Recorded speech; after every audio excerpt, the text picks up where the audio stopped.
Hello, everybody. Welcome to Planet FPL, the world where everything revolves around Fantasy Premier League. My name's Suj. And my name is James.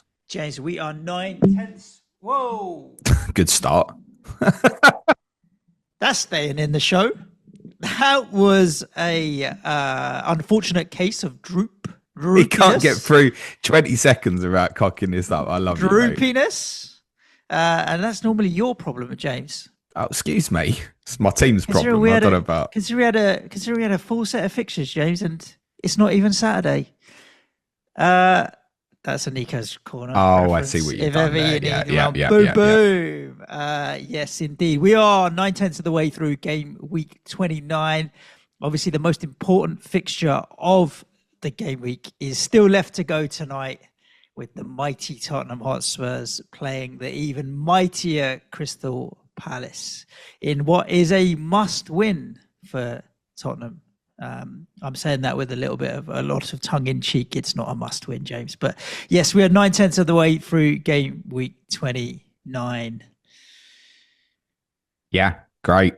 Terrific. I preferred the weekend that went. How was your game week? Indeed. My game week so far. So obviously on Tuesday, I decided to make two transfers, James. A little bit of a funk at the moment with FPL, as regular listeners will know. I was ranked at about 980k going into this game week. A lot of the decisions that I'd made were just not yielding points, basically, ultimately. Working towards a dead end in game week 31 and then wildcarding and getting myself set up for bench boost a bit further down the line with still that in hand. So decided to make two free transfers. The first was to sell Erling Haaland, and I bought Hugo Ekitike. I decided that with the blank coming up for City, probable blank, let's say, and the fact that they're playing West Ham away in between two games against Real Madrid, which are obviously going to be very important to them, even more so now that they've kind of lost some ground in the title race yesterday, that let's go in a different direction. Like whether I finish 1 million or 2 million, it doesn't matter to me, James. But if I can take a few punts in the last 10 game weeks, have a little bit of fun and try and claw my way back up, I thought I'd do it. So going against Erling Haaland for a little while seemed like a fair way to do it. It's not like I'm picking, I don't know, a Krupi Jr. or a Calvert-Lewin in replacement of Erling Haaland. I've picked Hugo Ekitike, who's got some all right fixtures up until the kind of wildcard period. So went with Hugo Ekitike and captained him. I needed to fix a couple other problems that I've got upcoming for game week 31 blank as well. So decided Lacroix is expendable. Let's just bin him. Who's got the best fixture this week, James, from a defensive point of view? Where's the weight of money going, James, this week? It's going to be Virgil van Dijk. So there was very limited thought in it. It just was the very easy, logical move. It was only after the deadline and then once FPL had tweeted that I realized that the Van Dijk and Ekitike moves were very template. I knew Ekitike would be. I didn't realize there was still a mass shift towards Virgil van Dijk. So those are the two transfers that I made. I played Van Dijk ahead of Omar Alderete and James Hill, and I'm ended up on 53 points as it stands at the moment. I've got Dubravka due to come in for the no-show of Robert Sanchez. Unsure whether that's a permanent switch or not. We can discuss it. The two Arsenal boys, Timber and Gabriel, second game week in a row. Was it double digits for both the previous game week as well? No, 9 and 8, and then obviously 11. Like it does 11 and 13. Particularly Timber, if you sold him recently. I don't think you're crying about that. So that was half my points pretty much coming from them. Bruno Fernandes did well for me yesterday. Enzo with the assist yesterday as well. And then Ekitike and Bowen. But Ekitike has 4 points as a blank, but Bowen's 4 points. Thiago 2, Bumo 1. Nice little bench of Alderete and Hill for 15 points. But 53 gives me a red arrow because my safety score would have been 63. Ouch. got the same. It's 53s all round. I'm all out. I take it you're all out as well. Or you've got like I am all out as well. Triple Tottenham defense tonight to go or anything like that. Okay, cool. Yeah. Specifically, Jed Spence, Romero, and who else is injured out of your back line that I can pick as injured? All of them. Okay, I'll pick any. I've got 3 injured Spurs players to go. Yeah. Jed Spence is not going to play tonight. Yeah, there's a strong rumour that Vicario won't be playing tonight either. You should have bought Hermanson on loan when he could have, now that he's got into our team. Anyway, that's for tomorrow. Yeah. That's for tomorrow with David on the weekend, where I imagine half the podcast will be on Tottenham. Yeah, thank God. I'm not going to be able to escape. Okay, so I went into the week with 2 frees. Obviously, it had a good week despite the bench boost at the weekend. I was umming and ahhing between rolling and making a 2 free transfer. I left my decision very late. It's unusual for me. But I just felt, might be some Manchester City information close to the deadline. There wasn't. But my instinct was that Haaland would play, and therefore he was still the best captaincy this week, in my opinion. So I held. My instinct was that Nico O'Reilly wouldn't play because I'd watched the game and I'd saw him when he was coming off. It didn't look right to me. So I sold Nico O'Reilly for James Hill, played Joachim Anderson instead of him. Didn't matter. Yeah. But it enabled me to go from Declan Rice to Antoine Semenyo, which I was conscious of in terms of if City did end up losing on Saturday, and I think they may well have to rotate a fair bit at Newcastle, then I would want to get Semenyo in quite quickly, even despite the concern around game week 30. And also, ultimately, I'd concluded that if Haaland didn't play, then in my mind, Semenyo was the next best captaincy this week. So I went Haaland captain and Semenyo vice. Don't like doing that. Yeah. Don't like doing that with 2 players from the same team. You just need someone to pull the plug on that generator. And we've got a problem. We've got 2 blankers. But for me, he was the next best choice. So that worked out because had I rolled, it wouldn't have been great. I'd have ended up with 4 points less. I'd have had Malik Chow coming in the team instead of James Hill, and Rice is 4 less than Semenyo as well. So I'd have been 8 short. So actually, in terms of the transfers, quite happy with the result of that. I'm on 42 currently because Joachim Anderson and Harry Wilson are obviously in the team, no shows. But they were all to sub out for Dango and James Hill. So it's 11 in. It's going to leave me 53. Like you, obviously safety score quite significant around me. So I think probably once the game goes tonight, it's not too much that can hurt me. A Palace clean sheet wouldn't be great for my FPL team or my life, but it shouldn't be a huge impact. So I think I'm probably going to finish the game with about 12k, I think. Okay, not too bad then. I am, outside the top million now. So whatever it'll be punches in the face. But thankfully now we've got FA Cup weekend ahead of us, James, which means we can all kind of take a breather, or as you say, log out. Just log out. Yeah, that's what you should all do. I'm very serious. So I put the tweet out last night for questions. There's no point in this because there's too much information to learn over this next week. The FA Cup games can obviously change the permutations.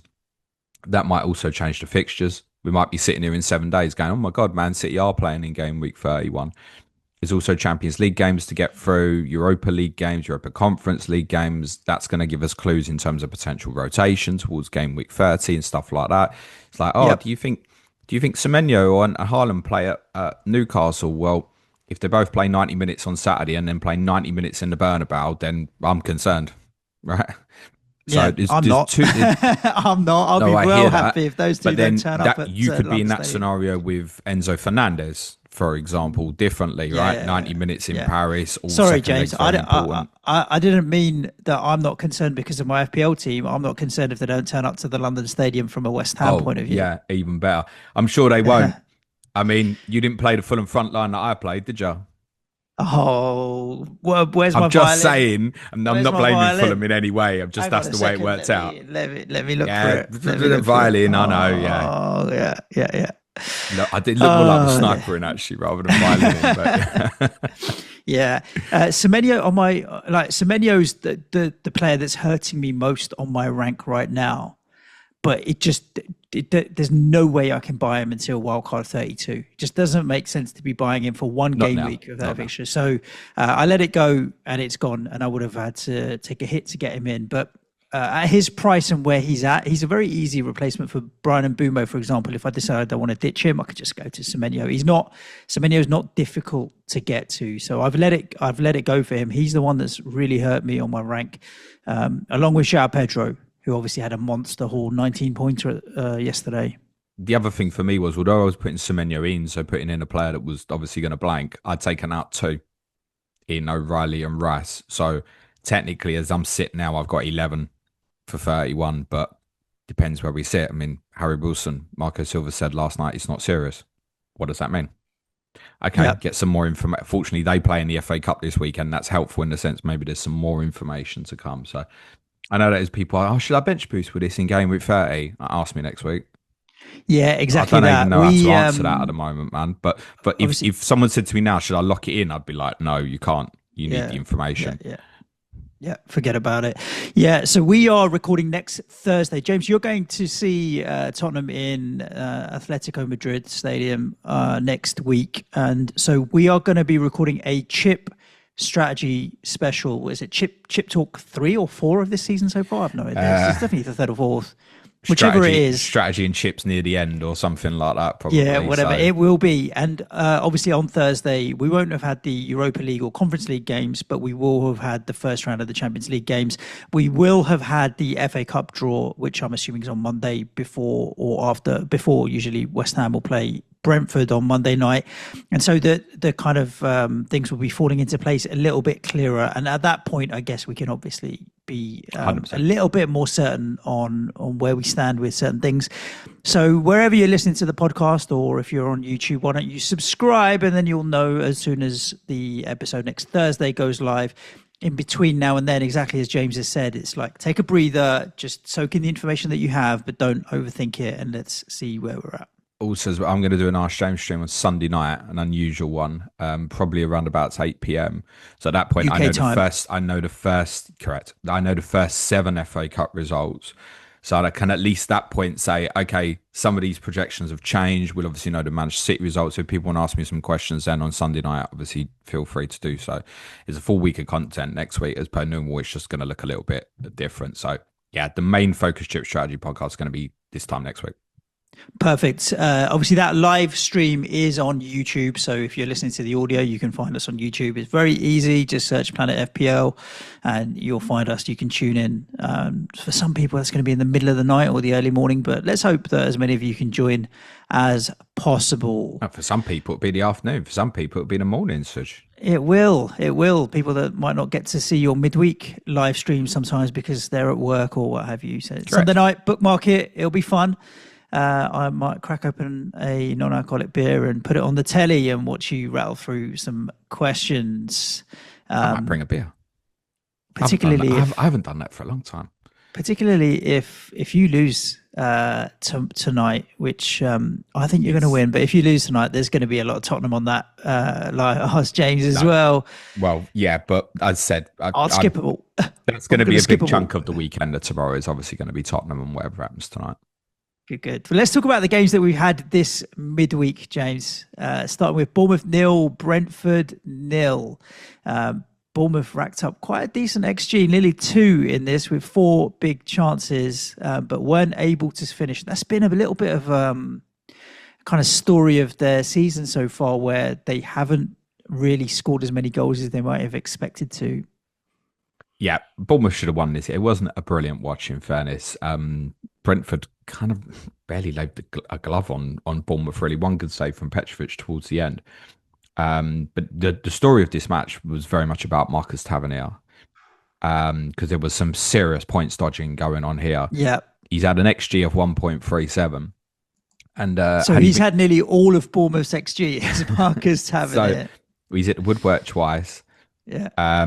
He's also had what would have been an assist cleared off the line by Enis Unal, unintentionally, obviously, which is his teammate, for those who don't know.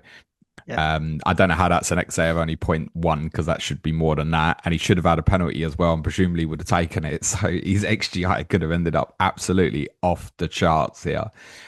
So he's 5.3 Marcus Tavernier. I think for those who are looking to invest in Bournemouth, and I think they will still pick up attention because they've got Burnley in game week 30. That's our Clash of Correspondence feature next week as well. I would be surprised at this stage if Neil Grover, our Bournemouth correspondent, said on that not to go Tavernier over Rayan. I think he would say Tavernier now that he's back fit, and he just, some players come back fit and it's like, well, they need a bit of time. And he's come back on it these 2 games as well and look on it. So at 5.3, if Marco Silva was to come out and say, yeah, sorry, Harry Wilson's not going to play this side of the international break, that's probably my go-to, I think, in the back of my mind. So Marcus Tavernier absolutely on radar. Those who've got the defensive assets, obviously Hill and Senesi, have returned pretty well out of this. 16 DEFCONs for Hill. So lovely. I mean, he's rooted on my bench, but to be honest with you, if I'm looking at a 4.1, I don't think he's gone up in value, has he? He's still James sitting Hill, at 4.1. I mean, there'll be more. He's at 4.1 still, so it's a good cheap price for him. Definitely. Him at 4.1 is brilliant, right? Since the Liverpool victory, in which he got an assist, so a 6-pointer, 6, 7, 7, 9, 6, 2, 8. I mean, for an enabling asset, it's absolutely brilliant. And I had a close call decision, but it was 3 players I was considering. It was him, Goodmanson, or Diouf. Goodmanson kind of had the best of the fixtures over, because I'm probably dead-ended in 32 now. Probably had the best of it overall. 32 was my worst week for defensive rotation, and Diouf had Wolves at home, so that was of real interest to me. And Hill, not great 32, but the best immediate one for 30 with the Burnley fixture. So I decided to take that route. Plus, unlike the others, consistency. Oh, I've got a player miss a shit fixture. He may still get me 3 or 4 points because of the DEFCON element to it. So yeah, if people want to invest in James Hill, I know Marcus Senesi's ended up with an 11-pointer here, but I think at this stage, if you were investing in new, there is no real reason to go Senesi over Hill. Unless I'd certainly accept people maybe in a position where the money just, particularly if they've sold Haaland, the money might be irrelevant to any decision, in which case, yeah, probably Senesi over Hill. But otherwise, there wouldn't be a real reason to go Senesi over him. It's a toss of a coin there, really, now, definitely. Get it. And Brentford may get some interest as well. Really unfortunate incident. Good fixtures, right, coming up. Well, yeah, them and probably, them and Liverpool, I think probably over the next 3 weeks. So for those dead endings of 32, there'll certainly be interest in Brentford. Dango, Sade, Thiago, all interested. If people want to invest in that, fine. Again, I don't think Sade would be worth the extra additional on top of Utara, but if the money didn't matter, I'd be more than happy if people went for Sade at this moment. We may finally have got some clarity on defensively now, which is unfortunate. It's unfortunate in the way that we've got it. Rico Henry did his hamstring quite early in the game, and they brought Nathan Collins on, and Christopher Aguerd went to left back. And whether fortuitous or not, they did keep a clean sheet with that after obviously having a period at Burnley, which was great alarm. I mean, in a non-VAR world, they possibly concede 5 goals at Burnley, right? So they've got through this without conceding. Collins has gone back into centre-back. Aguerd played left-back. I would say there will be people who have had Collins and been like, oh, I don't really want to get rid of this. I hope he's going to come back in the team. Now I think you can feel confident that will happen. If you were to buy a Brentford defensive asset at the moment, though, the one I would buy is Sepp Vandenberg for just clear, no problem whatsoever, little bit cheaper. He will get DEFCONs now and again as well. That would be the one. But that's part why I ended up with Kelleher. So I've fluked a clean sheet out of this. What did Dubravka get this week, Suj? 2. Sorry. Well, there you go. So I'm 4 points up that I wouldn't have been off my bench boost from last week because I wouldn't have bowled. Yeah, I mean... This is what I said. There's a wider story than just this is what your thing scored. Yeah. Yeah, I have looked at Kelleher as a potential replacement for Sanchez if I got confirmation that Sanchez wasn't going to come back into the Chelsea team. But then I did look at Dubravka's fixtures coming up. Bournemouth at home, Fulham away, Brighton at home, Forest away. There's no like top 6 teams in that, or whatever you want to call it, European chasing teams necessarily. I mean, I suppose Brighton, Bournemouth, but it's not enough. Like that's okay enough for Burnley to not justify wanting to go to Kelleher, and I'll just run the risk. And if it's Dubravka, it's Dubravka. But I did look at Kelleher as the replacement just because their fixtures are so good, right? Wolves at home coming up next, then Leeds, Everton, Fulham. But I just think with the goalkeeper, I'd rather keep the transfer up my sleeve and play Dubravka with his fixtures. Yeah, just one more from this game. Obviously, Krupi owners be a little bit concerned now, I think. And I think there would be real reason for concern now because Evan Nilsson had a dead leg. Apparently, as of Monday morning, hadn't really trained and was still sore. Yeah, he's played. So they forced him through to play this, where they could have taken a view and gone, well, we haven't got a game at the weekend. Let's give him like a full kind of 10-day break or so. So they forced Evan Nilsson in. He took a clear offside, but he took the disallowed goal amazingly well towards the end. So for Krupi owners, you'd be a bit concerned about minutes, I think, moving forward now. You're not going to act on that with Burnley away. You just got a headache of whether you're going to play him or not, I guess. And he would be more likely to start a fixture like that, I would acknowledge. Yep. Let's talk about Everton 2, Burnley 0. Home win at the Hill Dickinson for Everton. They'll be very happy with that. Europe now looks like a real possibility for them if they can keep ploughing ahead. Yeah, absolutely. I would say their fixture run over the next 6 is not great. Arsenal away, Brentford away, West Ham away. You're going to be fighting for it. And the 3 home games in their home record's not been great. It's Chelsea, Liverpool, Manchester City. But they're in position. They're having an excellent season. I think David Moyes is maxing out everything he can get out of that at the moment. And there were some good fantasy returns here. So James Garner owners will be really happy if it was 10-pointer. Dewsbury Hall owners, nice little goal, really well assisted by Iliman and Dyer. That might be small disappointment, actually. Iliman and Dyer only got 6 points. And finally, a big return for James Tarkowski. First league goal of the season. 15-pointer is a great return.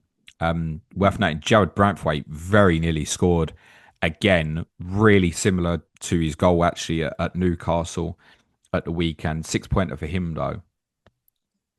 No DEFCONs, obviously, for either. That's down to quality of opponent and Everton dominating more of the ball than you would ordinarily expect them to do so. I think, unfortunately, because of Wolves' form, we probably are now looking at Burnley as the weakest side in this league at the moment. But you may have a different opinion following tonight. But at the moment, yeah, I think more so than Wolves, everybody playing Burnley is thinking about 3 points, aren't they? Everybody always. It feels like a must-win for everybody else, which is a really bad position for them to be in. You wouldn't be looking at any Burnley, and I don't think we really enter into Everton now that this fixture has gone now either, to be honest. Yeah, I need a replacement for Freddie Potts to just give myself a little bit more cover on the bench, and particularly I need it in game week 31.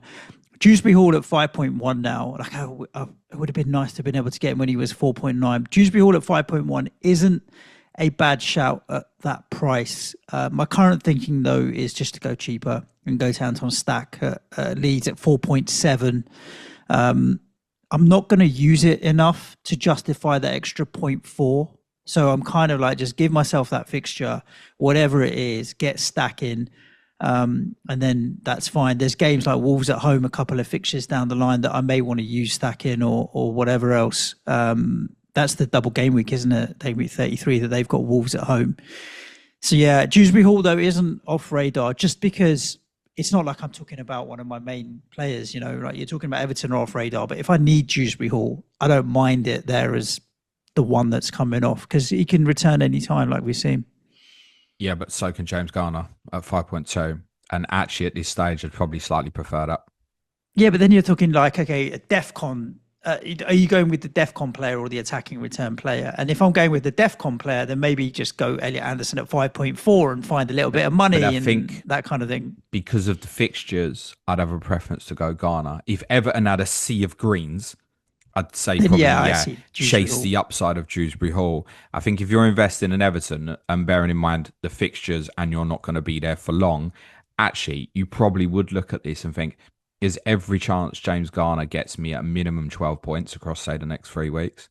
Because you would probably expect him to hit DEFCON in all of them. And obviously, look, he's on set plays and stuff as well, Yeah, right? two So assists in the an last assist two. in there. So yeah, His returns since basically since kind of when AFCON started, he's been so consistent. So yeah, don't mind James Garner as an asset, 5.2. Yeah, a little bit more. I guess maybe higher ceiling, maybe a little bit with Keenan Dewsbury Hall, who's 0.1 cheap. Of the two, bearing in mind it's probably a short term choice, I'd go James Garner at the moment if I had to. But realistically, it's just timing wise, I wouldn't be buying going into Arsenal away. would you pay the extra point 0.5 over an Anton Stack at the moment, for example, who's also on set plays? We've seen with the Leeds disallowed goal that nearly got an assist as well. It's a lot. 500,000, is it worth it? Well, Like bear for me, in mind I've as got well, no Haaland now, so I'm not really budget no, restrained. I think as well, I mean, ideally, most of the listeners are probably going to end up dead ending to 31, right?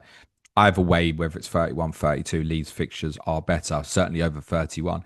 But what I'd also say to people is, truthfully, probably at this moment, don't waste transfers on players like this when it's just 2 or 3 game weeks. Like, shoot for the stars with someone you think might go mental over two. But therefore, also, if the decision is Stack or Garner or Dewsbury Hall, I'd say over the next 2 weeks, Anton Stack is the most likely one to throw you up a massive return just off those fixtures. Okay, well, let's talk about that. Leeds 0, Sunderland 1. Obviously, Leeds are still not in a relegation fight, James. They're still completely safe and fine. But now they're only 3 points clear of Nottingham Forest and West Ham, and 2 clear of Spurs. Okay, let's be clear. Particularly if Tottenham did win tonight, then clearly Leeds are in it. I suppose my lens on it is very much, I cannot for the life of me think that Tottenham will finish above them. Therefore, by consequence, they won't go down. Yeah. That's how I see it. Right? Yeah, I get that. For all the will in the world, we'll talk about lens, Wolves in a minute. Wolves ain't clashing. I suppose from my lens and the current form that we've been on this year, I can see us being able to catch Leeds. And so I guess that, yeah, it's interesting that you're using your own team's perspective on it, and I'm using my own team's perspective on it. I've said it time and again. I don't think Leeds will go down, but I don't think it's also fair to say that they're not in it. And this is a game which, I knew you were going to watch Bournemouth, and I knew that David would probably obviously want to watch Liverpool. So I'm going to watch Leeds just to get a feel for where my relegation rivals or whatever it may be are. They'll be disappointed not to have got something out of this game, to be honest with you. This was a good game, but not like, on quality. It was end to end. There were chances. It was a good Premier League game with both teams having quite a bit about it. Quite competitive. I think probably a draw might have been a fair result. Leeds might have shaded it a little bit. Obviously had the disallowed goal with Rodon. I didn't think they deserved to lose, if I'm absolutely honest with you, James. But, in tight games like this, sometimes you do. But I think you'll probably have it in front of. I think Sunderland had 2 shots. 3 shots in total. 3 shots in total. But Sunderland had one big chance. And it's penalty, and Leeds had no big chances. Well, yeah, but Leeds also, there's every case to say they maybe should have had one themselves in the first half as well. So I think on the actual penalty that was given, I don't think Ampadu means to do it, but he definitely has some form of reflex where his arm moves towards the ball. Yeah, arm to ball, going to get given. Arm to ball is going to get given. Once VAR look at it, yeah, I think so, unfortunately. Probably was a bit of a roller coaster 5 minutes or so for Joe Rodon owners who probably thought he'd scored from Anton Stack free kick, by the way. And then obviously he's lost the clean sheet very, very shortly afterwards. And Cole Darlow owners would probably also for half a second thought he'd saved the penalty as well. So it's actually a really awkward one for him because Diarra obviously goes down the middle. It's interesting that Diarra and Gordon both took very similar penalties this game week. Yeah. And it's kind of really low for Darlow. So I think even if he does save it, he's not hit with power. So even if he blocks it, he's pushing it straight back in front. And therefore Diarra would obviously score a rebound. Tap right? him. So I think he's trying to almost flick it out at the same time. So I have a little, he probably should have saved, but I have a little bit of sympathy in thinking, well, if I just stop it dead, he's going to come in and knock in the rebound. But yeah, the result keeps them in it. I think as well, there's been this long talk of Leeds and their home game under the lights and stuff. Their home form is incredible at Ellen Road under the lights.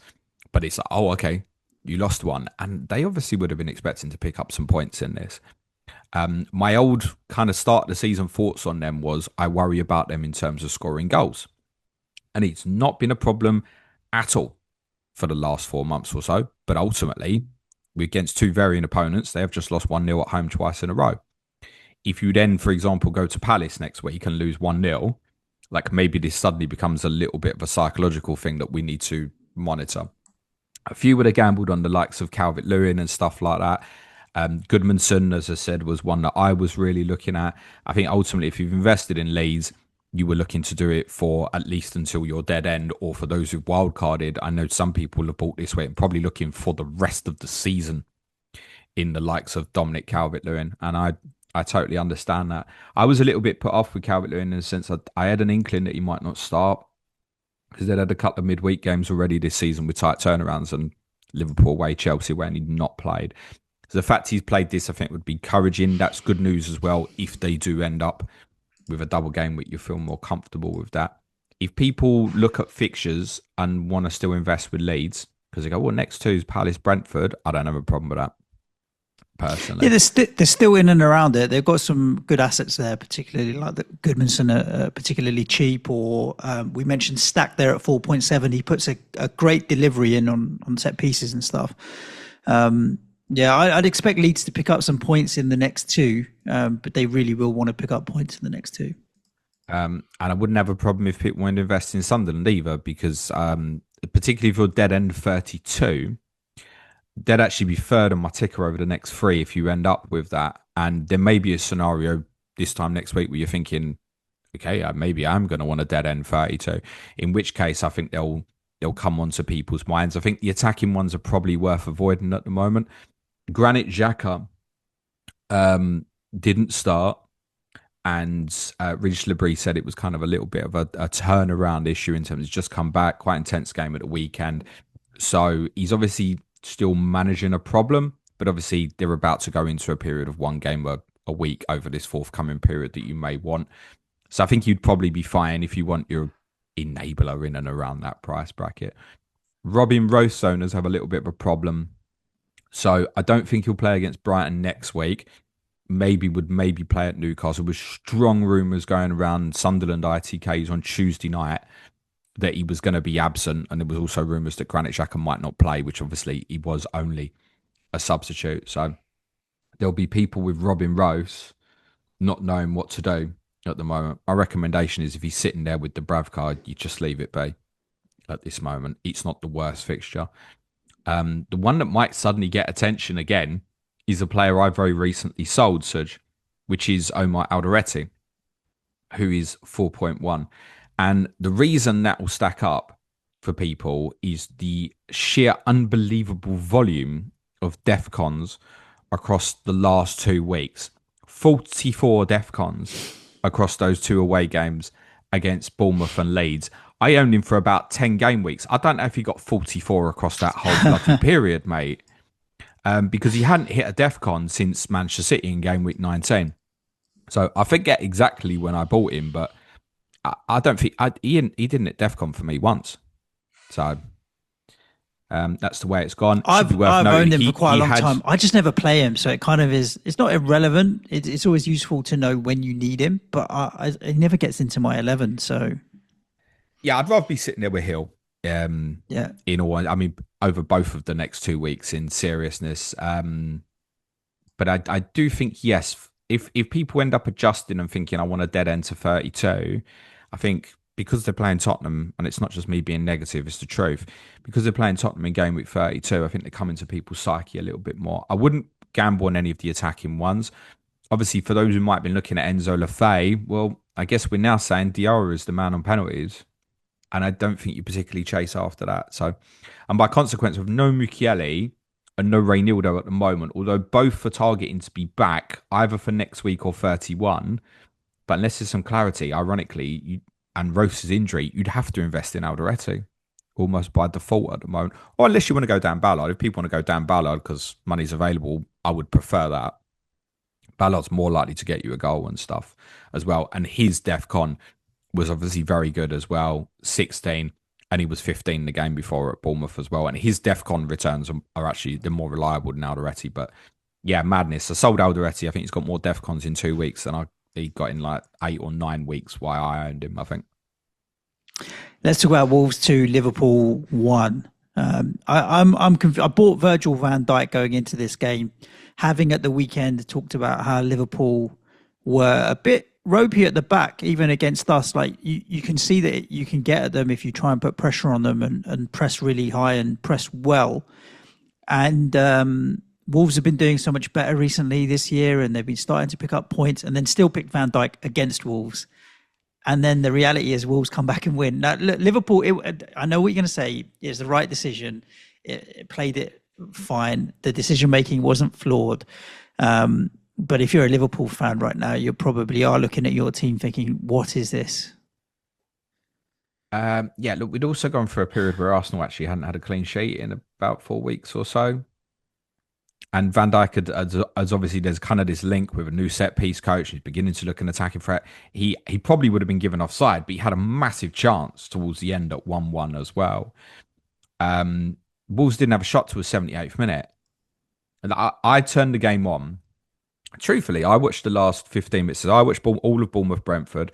Then I watched injury time of Leeds and Sunderland because that had about 12 minutes added on. So I caught about the last 8 minutes of that.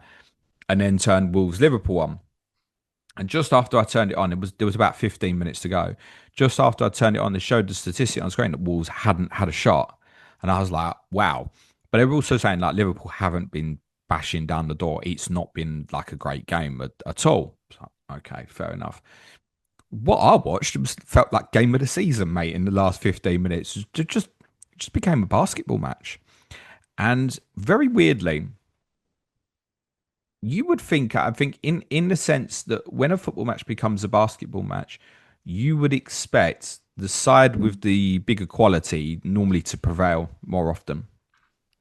But every time a Liverpool game ends up like this, it seems to go wrong for them. Mm. And I think it's a legs issue within the team. And Wolves had obviously put some pace on the pitch. I mean, Rodrigo Gomez, fantastic finish for the first goal. You're not going to invest now, but I said this on stream yesterday. He's 4.4. It's defender.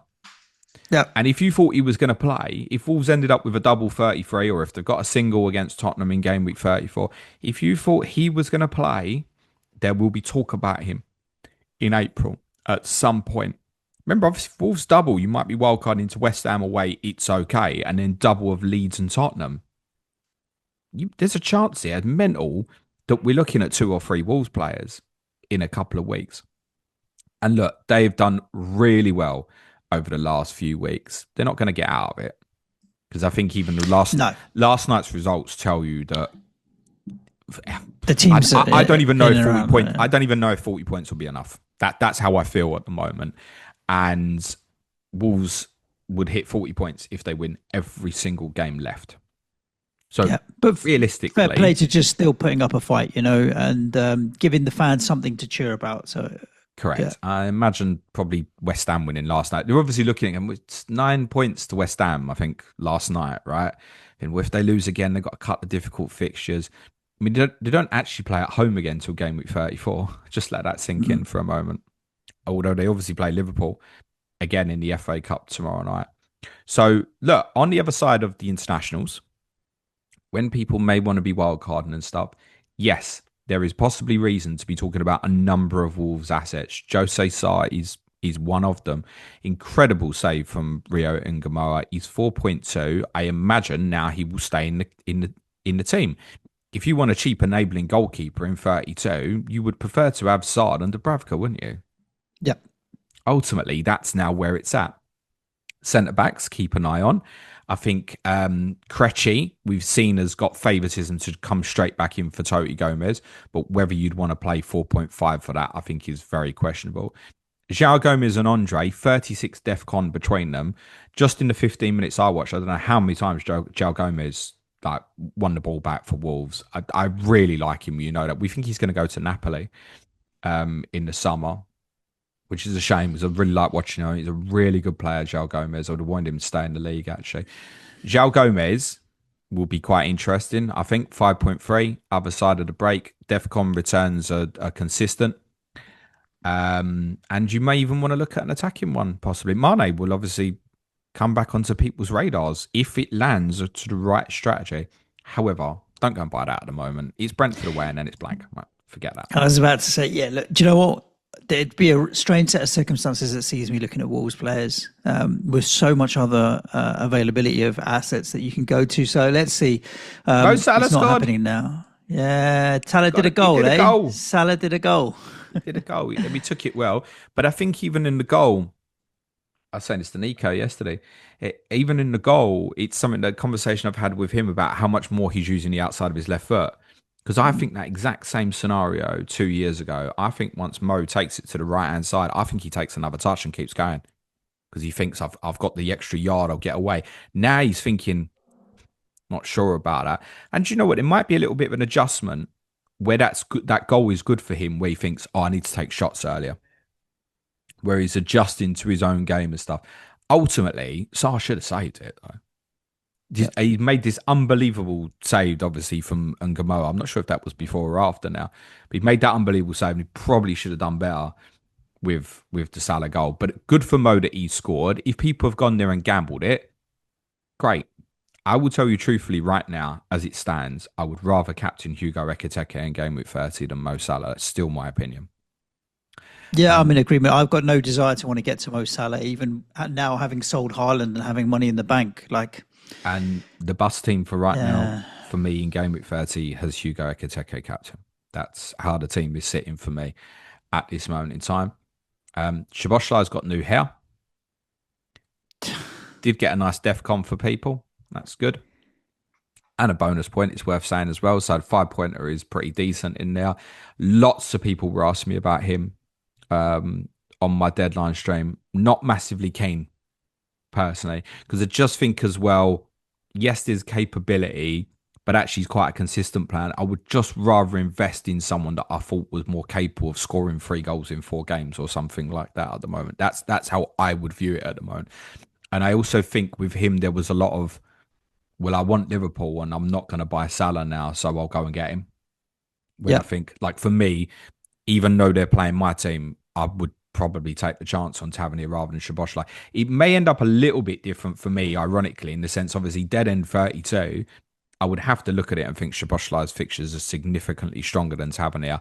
And I'm not going to promise you that I don't sit here this time next week and just think, well, I can get the third Liverpool player in and they're playing my team. I'm just going to go and do it. Arne Slot has apparently said this morning, by the way, that Florian Wirtz might be able to participate in some way tomorrow night in the FA Cup, which presumably would be good news for what comes after. Obviously, Champions League game Tuesday, and then the Tottenham game is not until the Sunday in game week 30. So if you have held on to Wirtz, then there's probably some good news coming your way. Worth holding on that front. Yep. Don't regret the Van Dijk move, mate. Yeah, you could. I don't. We can all be hindsighty afterwards. Honestly, James, when you have a player like that and you're like, why do I own him? The first thing I do is I look at what's their next fixture, and I see Tottenham at home, and I think it's all right. But that honestly, just looking ahead to the next fixture is like, well, what am I going to do? Cry about it? Sell him? Yeah. No, I'm absolutely. I captain him in that game. So this is the thing: you can't judge these decisions really till like the end of the period, right? So if you went, a lot of people are going to say Timber to Van Dijk, and obviously Timber's done amazing over these last 2 games from an FPL output. But if you went Van Dijk, you had a return at the weekend. You didn't get one this week. You probably ain't expecting him to return every week. And ultimately, you part did it because of 31. Right, if Virgil van Dijk scores at Brighton and they keep a clean sheet and it's a 15-point, there you go. That's why I did it. Right, so judge that shit when it's finished. Yes, right now it looks like an error, but let's see it after 1 week. Yeah, but let's say the outcome looks like an error. But yeah, Van Dijk might get those points back, by the way. Let's talk about Aston Villa 1, Chelsea 4. A lovely viewing this, particularly the highlights that I saw, because my team have to go to Villa Park in a few weeks. And so seeing how they were able to be hurt in their back line was interesting viewing. Monster XG for Chelsea, James. I think helped by the fact that the combined distance of Joao Pedro's 3 goals is probably about 12 yards because all of them were in and around the 6-yard box. To be fair, give or they're all take. good finishes as well. Even Fantastic the third goal, finishes. if you watch it back, he slips. He nearly stacks it. Yeah, and he does well just to control his body and stop. Yeah, he's proving Mr. Consistent, isn't he? I think it's 8 goals this calendar year so far now for him, which is more than some teams have scored. Like him under Liam Rossini has been an excellent asset to own. I didn't want to have gone there because their fixtures were just not good and are still not good. Newcastle, Everton ain't great, but then Man City, Man United, tough fixtures, but he's priced at 7.6. You know, if I wanted to come away from Jared Bowen or something, he's an all right asset to go to because I think he will be consistent as that striker for Chelsea. Though in this game, I guess Villa will be a bit frustrated with the chances that they missed as well. Like I think if they hadn't let the game slip away from them, maybe stayed in it a little bit longer, they might have made more of a fight of it. But it did end up slipping away a bit, didn't it? And Watkins missing chances that last year he was putting away. Yeah, but now we're offside as well, and there's a lot of moaning about Morgan Rogers at the moment. knee and shit. Knee and toe and. Okay. Well, to be fair, horrible. I did say feet, so it does look like a toe was offside. So, okay, crack on. Listen, I didn't watch this game, but Mr. Hunter did. So, do you want his match report? Yeah, sure. Scoreline doesn't flatter Chelsea in the slightest. They conceded a really sloppy early goal, but after that completely bossed Villa, save for a marginal offside Watkins goal, which was ruled out by VAR. Needless to say, Pedro is a story with 3 goals and assists. He's full of confidence, and his second goal was a great finish. Was a menace all night. Linked up very well with Garnacho, was lively. Palmer and Enzo had good games. Cucurella came on late, so he's now back. Rosina will be delighted. Great result for him, his best so far.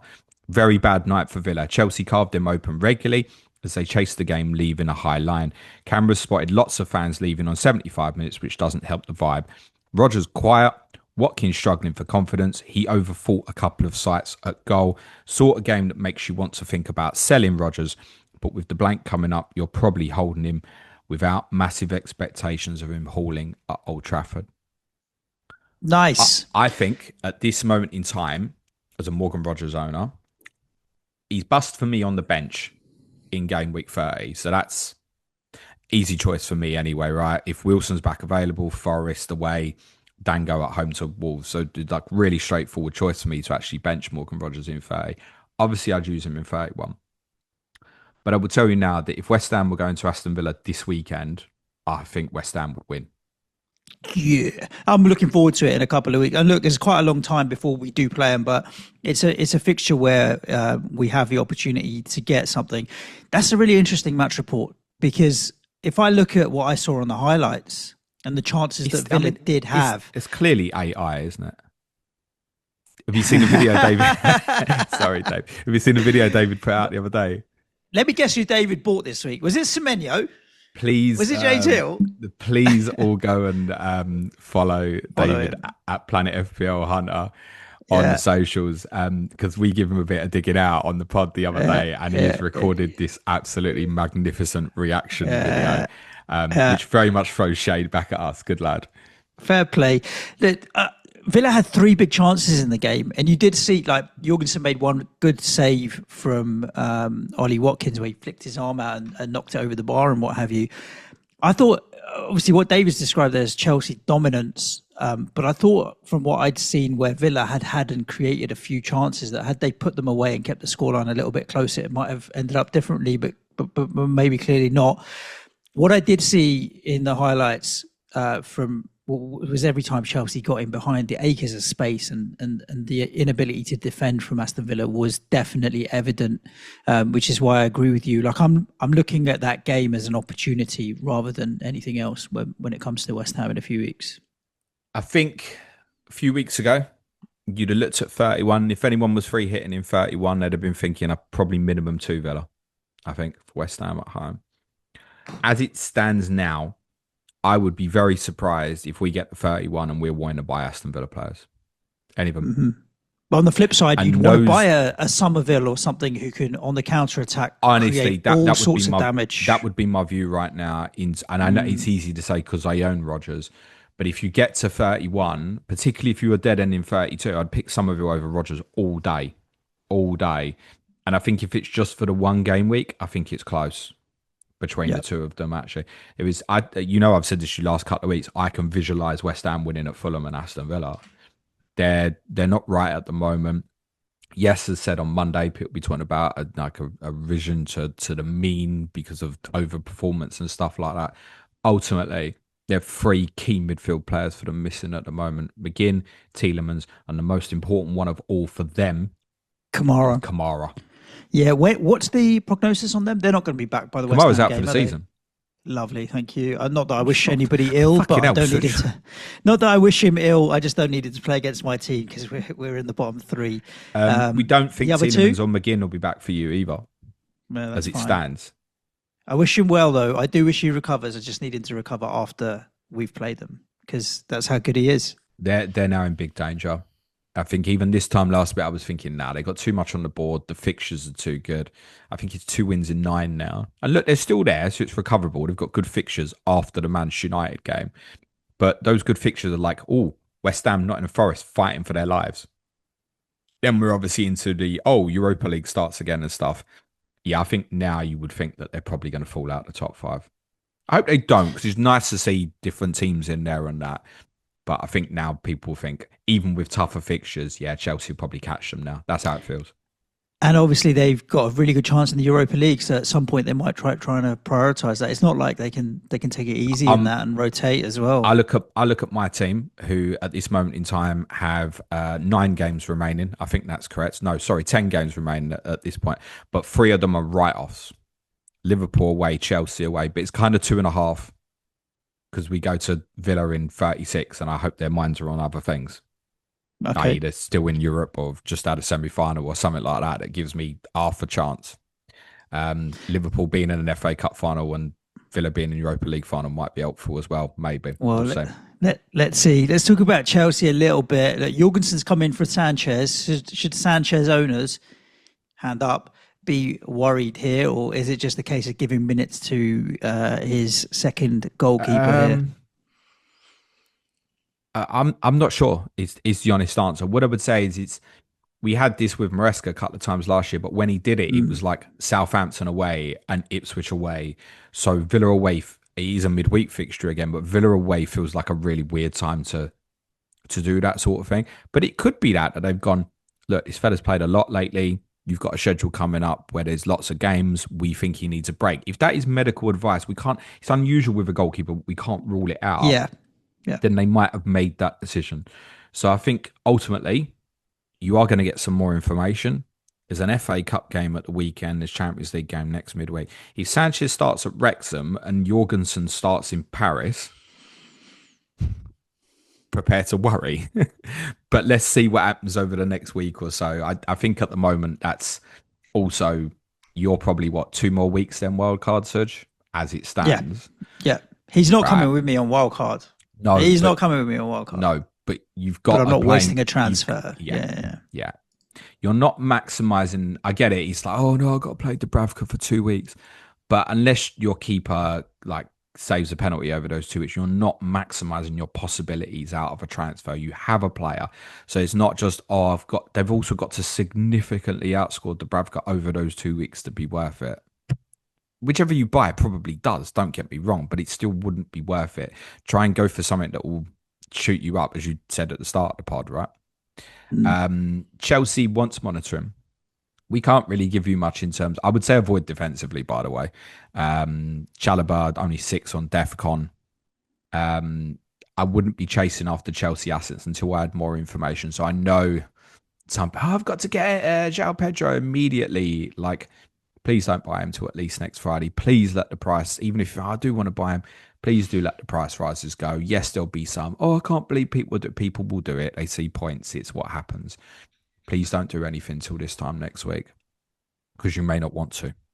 I mean that because he is not a certain starter against Newcastle in game week 30. It's PSG the Wednesday and the Tuesday, either side. I would say for game week 31, big temptation, because I think ultimately template front three at that point, there's every chance in terms of live ownership, it's going to look like Joao Pedro, Thiago and Ekiteke, right? So he's going to be a player. I think in 31, he'll be a player that hurts. If he plays in 30, he'll be a player that hurts. But I do think we have to possibly consider that in game week 30 that he might not start. And that goes for a number of other Chelsea players. Palmer, Enzo, they ain't all going to get left out. But I bet that he doesn't pick what he thinks is his strongest team against Newcastle in game week 30. Yep. All right, let's talk about Brighton 0, Arsenal 1. Frustrating night for Brighton in the end because they racked up a couple of big chances. Out XG'd Arsenal, had more shots than Arsenal. When you look at the highlights, the vast majority was Brighton, particularly with Mitoma and Minte getting in and causing Arsenal problems. But ultimately, 14 clean sheets this season so far for Arsenal already. That's 50% of their games. They're not conceding a goal, James. You got your head in your hand, like it's like causing you pain. People, in fairness, people were talking about after like 8-9 game weeks if they were going to break Chelsea's 15 goals conceded record and stuff. So average. 14 clean sheets. It's like games like this it won't live long in the memory if they win the league as when we went to Brighton 1-0 away and ground it out, but they did grind it out. It will for them. Yeah, true. I suppose looking at it a different way. They'll be like, oh, that was the night. Yeah, quite possibly. And defensively, they are good, like so good. They work harder than anybody else, tracking back. Gabriel getting back, and when Raya made the mistake, knocking it off the line and stuff, just so efficient. And remember, without Saliba as well, who didn't start. Yes, I don't think that there's not. I've not seen any reports on that. It's obviously ankle. They said light ankle lock. Okay, yeah, again, probably be all right. You're going to learn. We won't play in the FA Cup, but after that, it'll be all right. He might play in Leverkusen next week, in which case you've obviously got your information and stuff like that. I do think we are seeing a little bit of an increase in terms of individual errors from Arsenal. I mean individual mistakes. A player is passing in the wrong area or taking a risk. Even think of Gabriel, the goal we give Evan Nilsson at Bournemouth back towards the start of the year. And David Raya very nearly give Carlos Baleba a goal early in this game as well. We've seen a few others recently as well. Zubimendi against Manchester United, different example. But as a collective, it's weird. A lot of those mistakes are like bad individual passes. As a collective, in terms of how they just defend, I mean, they're so strong. You can imagine me. I was watching the City game. Was my choice last night. Obviously, look at statistics at half time. Arsenal's winning 1-0 from an XG of 0.01. And even I laughed. I was like, yeah, fine. You know me, I obviously don't want them to win it. You also know what my opinion's been all through the season in terms of whether they would or they wouldn't. Yes, I do think they'll win it. I always have done. But I do think at the moment that there's obviously a kind of an anti, I don't want to say agenda going on, but I think just ultimately whoever's at the top is disliked. It's just how it is. And also, I think in terms of those on socials, most on socials would probably prefer City to win it than Arsenal, even though City feels a bit dirty and stuff. And just because you just won't hear the same noise from City that you hear from Arsenal. People want to hear that angry noise from Arsenal rather than the we did this, that, and the other. But it is quite ironic that I think if Arsenal fans will understand this. If you think back 10 years, what did people always say about Arsenal? They're too brittle, they're too soft on the road and all that, they're too open, they play too much football, they'll never win anything like this. So now they're here, and all right, it's not the most attractive side we've ever seen, but they're doing exactly what you'd want a title winner to do in a run-in, going away from home, winning 1-0 and no one gives a shit about it, and it's forgotten. So, yeah, do you know what? It does go both ways, and I get that side of the argument. They are going to go and win it. I actually think, on what I watched last night, I actually think they'll go to the Etihad and win in game week 33. That's my view, and people come and hump me. Oh, James, no. I think Arsenal will potentially expose them, and I don't think you're going to have a proper title race. And the Champions League draw is absolutely disastrous for Manchester City. If that does happen, that's 10 points. If that does happen, and it's 10 points at that point. I think there's every chance City will lose at Chelsea the week before as well. So yeah, so they could they win the league there? No, probably not. The 2 points after that. They probably can't clinch it officially till like 3 to go. And listen, I obviously hope that it goes down to the end and stuff like that. But I'm sorry, I just still see too many vulnerabilities in Manchester City, and they just don't exist in Arsenal, except for odd individual passing errors. That's it. Yeah, Otherwise, the strongest held defensively. And although they had a few iffy moments that obviously weren't creative in the first half, they've actually managed the end of the game quite well. Like Brighton didn't really look like scoring by all accounts in the last 20 minutes or so. And at that point, maybe a second for Arsenal was more likely.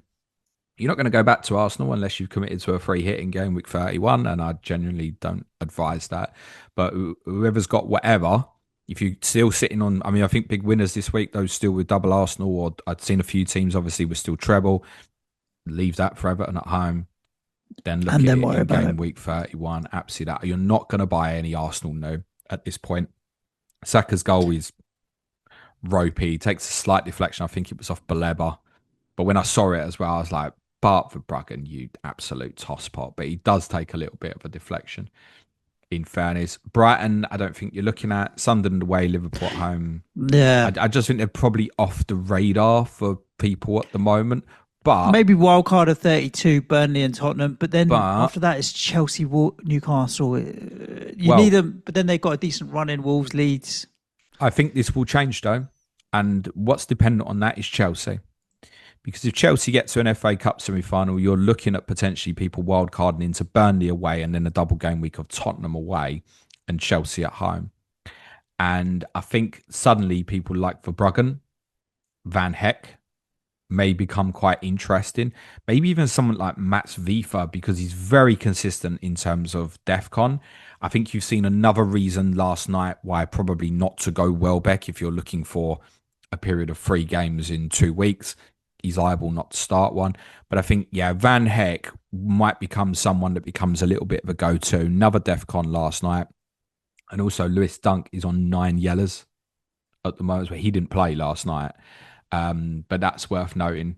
There's not many that are real concerns from suspension that are FPL relevant at this moment. So I think if that scenario happens, it's worth noting. If they have Burnley away and then double, I think most people will wildcard into one of Verbruggen or Van Heck. Yeah, I think you're right. It's a good rotatable goalkeeper. It would be a fair price. Yeah, so I think you're right. All right, let's keep it moving. Fulham B team 0, West Ham United 1. Obviously, Fulham trying to twist the knife once they've dug it into Spurs. Yeah, twist the knife in, and we all know how much they're all anti Tottenham. So Fulham beat tongue-in-cheek here. No, not at all. I kind of even knew it myself anyway, in the sense that someone was asking me on the deadline stream on Tuesday night about Oscar Bob, and I was like, it's just played a game against Tottenham, which obviously Fulham went good man-to-man strategy and worked really hard in terms of both on and off the ball, their ability to expose Tottenham. They put a lot into the game. Bob's had a bad injury. Don't think he's going to start 2 in a row. Oh, shit, now Harry Wilson's injured. I thought Wilson would probably make it. Obviously, ain't got the inside information on that. Apparently, the injury is not serious. We need to wait more info. If he's available, he's still a good buyer, by the way. And obviously, for those of us who own, if he's available, he ain't obviously going anywhere. Because I think, for me, my intention as it would stand would be to captain him in 31. Right. At home to Burnley. So for me, even if he's out of Forest, but he'd be back for 31, he ain't going nowhere for me. So obviously needs monitoring. But I knew that there was a chance that they change up people. Emil Smith-Rowe has a history of injury issues, stuff like that as well. They brought Anthony Robinson in, who I know many Fulham fans think has not played great when he's been available this year. So yeah, a few changes, but it's just a consequence of the 3-day turnaround. I think worked to your benefit last night. I've not seen a lot of the game. The goal was disastrous. And so that West Ham had a 4-day turnaround after being away at Liverpool and only made the one change in bringing Callum Wilson in, and you got players trotting out again. Yeah. Listen, I'm not offering out excuses for Fulham as well. Obviously, you can't rotate as much because of personnel, but you are a little bit fortuitous in the moment. You haven't got many injuries, right? So you got consistency of team. Obviously, I've changed it up a little bit. Callum Wilson's coming from Magassa. That obviously means a bit of a different structure from that perspective. So not offering excuses, and going there and winning is still good. Absolutely. And it sounds like you probably deserved it, mate. Yeah. I think the first half, I can't profess to have watched the entire game because of reasons that spoke about on Tottenham. But I watched the first start of it and then came out of my class and switched it on with 10 minutes to go, plus all the added time, and we were winning 1-0, and was pleasantly surprised to see that. Only to see Nottingham Forest weren't losing, but that's fine. I'm not worried about that. Todibo came in for Mavropanos as well, which seems a little bit harsh because Mavropanos has been good recently, but obviously off the back of conceding 5 against Liverpool, maybe decided that that it was worth getting Todibo back in the team. He was all right, James. Like he's been playing well as well. So we've gone from no defence to Mavropanos has improved his form. Disasi's come in and been really good, and now Todibo's come in as well. So you were talking about Diouf as a potential option for you defensively. We've had a clean sheet against Fulham. We've had a clean sheet against Bournemouth. We've had a 90 minutes of clean sheet against Manchester United before conceding in the 95th minute or whatever it was. We had a clean sheet against Burnley. So from nowhere, and I know there's a big asterisk where we conceded 5 against Liverpool at the weekend, but again, 3 or 4 deflected goals in that and a bit of a nonsense. So defensively, all of a sudden, when your team is as bad as West Ham have been, they need to do a lot to start giving you confidence that when you turn the TV on, we're not going to let me down. And actually now West Ham have got to the point where when I switch it on, I don't feel like they're going to be awful anymore. And that's clap like a fucking seal for that's a lot of post-traumatic stress from a season of hideousness. But from everything I've seen, in the second half particularly, there's a team that are fighting here. There's a team that are fighting and they've closed the gap and it's game on. We were at one point 10 points behind you, 9 points behind Leeds, 7 points behind Nottingham Forest. That's now 0-1-3. So, I wouldn't be going near West Ham right now with City coming up. So you can avoid it from that point of view. But after that Aston Villa game, don't disregard. I know City are there to be got at, but it's not top of my priority list. This is going to West Ham right now. I'm saying at all. Again, for me, who's more likely dead end 32 now, right? The Wolves at home fixture in 32 makes West Ham look very different, right? So at 32, I've got Wolves at home. If you're dead end in 31, you've just got City at home, Villa away. But that's interesting in itself. Summerfield scored 4 in 4 of your last 5 away games. That's included 11 pointers at Fulham last night and also at Burnley as well, where he disallowed goal at Bournemouth as well. So he's had disallowed goals in amongst that as well. And in effect, we should consider that because in effect, your next 2 games are away games. Yes, you're at home to Manchester City, but I mean in terms of the strategic match, you're not going to have 60% possession against Man City. That element of it feels like an away game, obviously with the atmosphere obviously on your side and stuff like that. These are the sort of fixtures that are suitable to this boy. He is not out the running for me. Crescencio Somerville. And I've been saying this to you for weeks. He's scaring me. And I think that speaks volumes of a player. I'm looking at it. I'm like, I'm worried. I'm worried every time he gets the ball. I don't think you need to watch a lot of West Ham the rest of this season because I don't need to be doing that. And he's a good reason why. He's getting the ball, and I'm like, I think he's going to do some real damage actually. So he's 5'7", really interested in him. I think Diouf will offer a solution maybe down the line. Again, if people are on dead end 32 and it's like, I need to downgrade to get a 4.0 and then get this player up, he could be considered. But you mentioned ultimately people will be looking at James Hill right in front of their face playing Burnley, whereas you're obviously playing City. Did you go through James Hill's points in the last 5 or 6 games? You know Diouf's points in the last 5. 9, 6, 9, 3, 6. So he's pretty consistently 6, 7. What does that work out to? James Hill's similar. James Hill's returned 6 and 7, I think. So exactly that. And the difference here is there's a few clean sheets in it. I think obviously the next 2 don't look great, but after that, Diouf as an alternative, I wouldn't be putting anybody off that. I think people do need to think that there is every chance, and again, this is not a Tottenham view, this is just a general view on what we're seeing. There is every chance that West Ham get a good result at Aston Villa in 31. That's the weekend that you play Forest. The same time as well. Right now, if you're watching West Ham and you're watching Villa, it does not look like those are teams that are placed fifth and fourth, wherever Villa fourth and and 17th 18th. respectively. The gap does 18th. not look like that. Let's be very real at this moment in time. Yeah, thank you for taking us out of the relegation zone, but we're still 18th. What about Fulham? Hopefully you fucking stay there.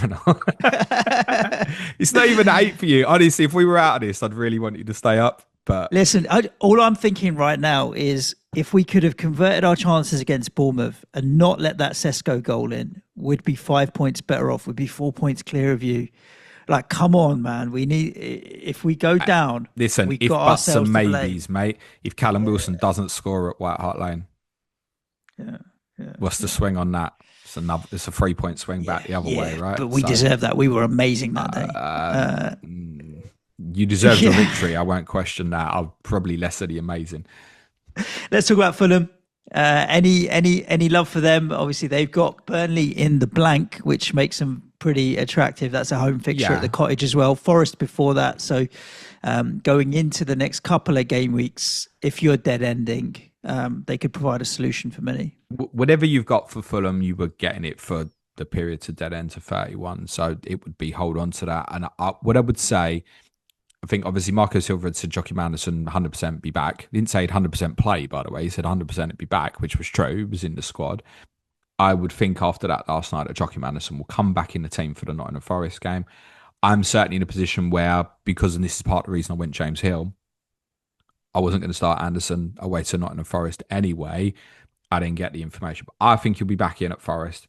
I cannot believe that there's a world where he believes that now Issa Diop is ahead of Joachim Andersen in his thinking. I cannot foresee that at all. So I think Joachim Andersen will be back in the team for Nottingham Forest. I wouldn't advise people to go and buy him as their solution. I think you'd need to wait on that. And I don't think FA Cup this weekend will necessarily help with that, by the way. It might even confuse. I think it will come back in. So Fulham is probably not a buy for 30 now. He's probably, if you want to go back just specifically for 31, then you have to question that, I think. Because if you're dead ending to 31, I think you have to ask yourself, should I be dead ending and my final transfer being on a Fulham player?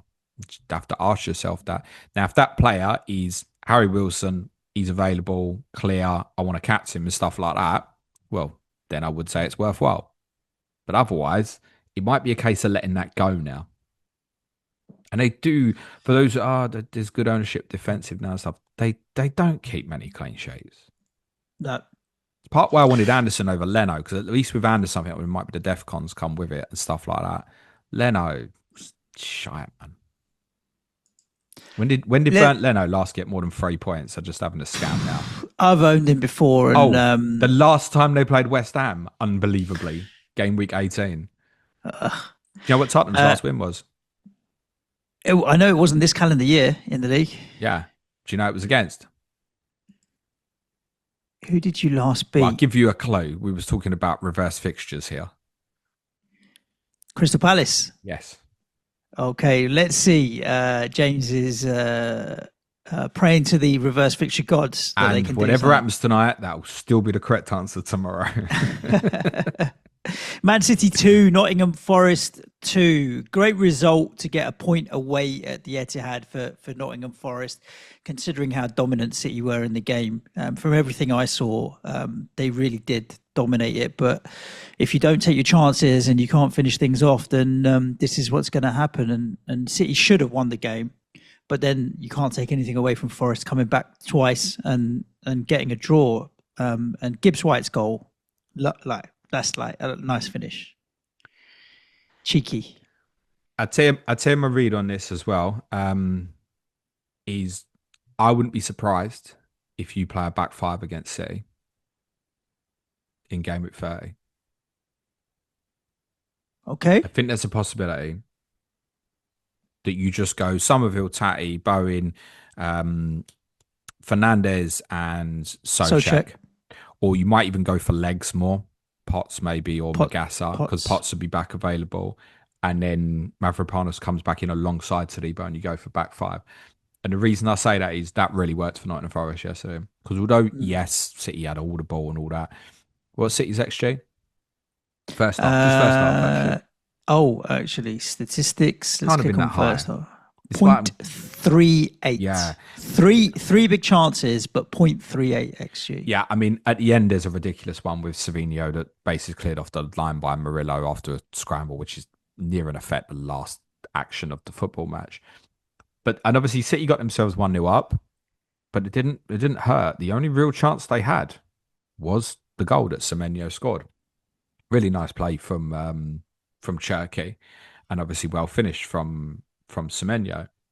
But it didn't have that many chances. And do you know what? Second half, City had so much of the ball, was in complete control. Forest had won a counter attack, and it was like a 4-on-4. They were quite well set, and Forest still managed to score from it. Great little play from Maina, good knockdown by Jesus, and obviously really lovely finish from Morgan Gibbs White. There is no world where Arsenal let that goal happen. None, I'm telling you. None. And that just comes down to individual man-to-man stuff in terms of down to desire and that.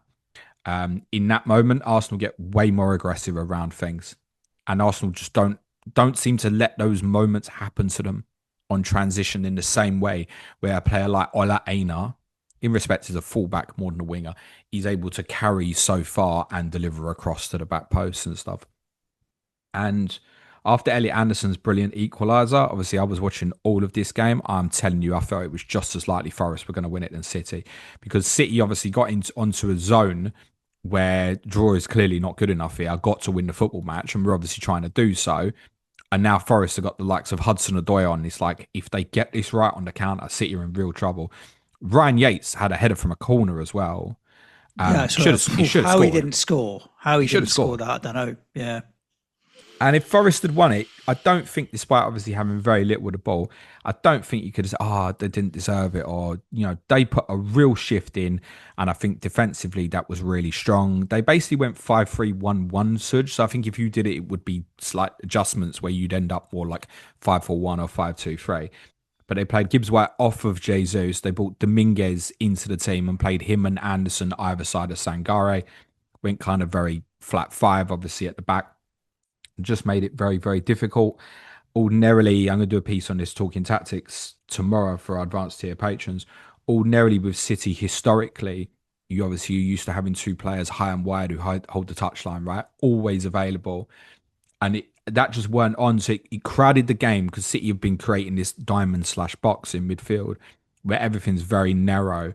And obviously, Semenyo was having to pull out to go wide left a lot, because I think for Aït-Nouri to start high and wide doesn't feel as natural as it does actually for Núñez. I think Aït-Nouri likes to carry and move into the position rather than hold the touchline like a winger. Whereas for Núñez, I think he's a little bit more comfortable doing it. But he'll move into Bernardo Silva out towards the right to assist with that. And Semenyo, the longer the game went on, the wider he ended up getting, because City didn't have the pure width. He's obviously used Jeremy Doku very late in the game. So what I would say is, if his read is that West Ham will play a back five, I think Pep's read will be, I want to get Jeremy Doku in the team. But there's the significance of the Real Madrid fixtures either side of that makes that difficult to call. Wait on information, very importantly, with City players. If you're sitting there, you're like, I've got Jetson Haaland, he's not worth the money. Right, if City lose on Saturday, you may this time next week feel very, very different. If it's not to say, I've seen a few people seem to think if City lose on Saturday, the game is in 31. No, it needs to be arranged there. We're just aware that that's a possibility. If City end up playing again in 31, whatever you've got, you hold. Nico O'Reilly might be a bit different. We obviously need to wait on information, but I wouldn't be surprised if he doesn't play again before the March internationals. And that'd be a shame, because he wants to get himself obviously in England squad. I'm sure he probably will, but it'd be good for him to go along to obviously that camp for the next internationals and stuff. What they don't have as well, it's not a criticism, it's just the way the squad is at makeup at the moment, City. They haven't got the legs in midfield going backwards. If you think about the makeup of that midfield last night, Rodri, Silva, Cherky, Foden, I wouldn't say it's blessed with speed. So when the midfield needs to go, it's fine with it because they're all brilliant footballers. Although Foden, I thought, was disappointing last night, whereas Cherky, very good again. Yeah. But going backwards, it's not easy anymore. Rodri's recoveries are not the same as what they used to be, and he's needing Silva a bit deeper with him. I was very surprised personally that Tijani Reinders didn't play last night, because I think that's the natural replacement for O'Reilly. And without O'Reilly, they miss someone's ability to run in on beyond. And I recognise that's difficult against the back five, but Leeds played a back five against them at the weekend. But Forest got this narrower and right, despite truthfully at 1-0 down, not looking like they'd get anything out of the game. Yeah, by the end, they could have won it. Well, look, you just played Fulham. We've just played Fulham, and now Nottingham Forest just go to play Fulham in their next league fixture. So that'll be an acid test of where they're at. And I think they're at home, though, against Fulham, whereas we both went to Cottage. But let's see how they get on with that. Not looking at any Forest players. City, obviously, is at 8 p.m. on a Saturday night now, but it's changed because of their, obviously, European fixtures. That'll be quite a good Saturday night to stick it on, because I do think that'll be quite an entertaining game. I wouldn't say don't look at Forest assets. So Morgan Gibbs White, I think, wants monitoring. I don't think he'd be top of list in terms of midfielders, but actually, do you know what? If you are looking over just the next 2 weeks for a midfielder, I think particularly if Harry Wilson is unavailable for those who don't own, they may have been looking at him and maybe drawn to look at something else. Now that the City game's out the way, I think you'll look at Fulham at home and Tottenham away and think that's fine. Expensive, 7.3. He is, and I think Mark Southern said this to us in pre-season. He's probably a little bit too much actually for what he is, but his run recently has not been terrible. It's two, obviously scored in consecutive games now, or you could look at it as 3 goals in 6, or you could look at it as 4 goals in 9. Like, he's not terrible.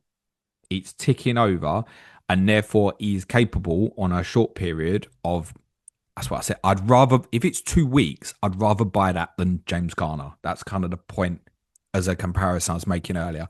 I'd rather punt that, even though it might be 2-2, and hope that it might be 8-9, as it's been over the last 2 weeks. And obviously for many people, if I'm moving Haaland and I want to get off my Potts or Miley to a midfielder, who am I going to choose for 2 weeks?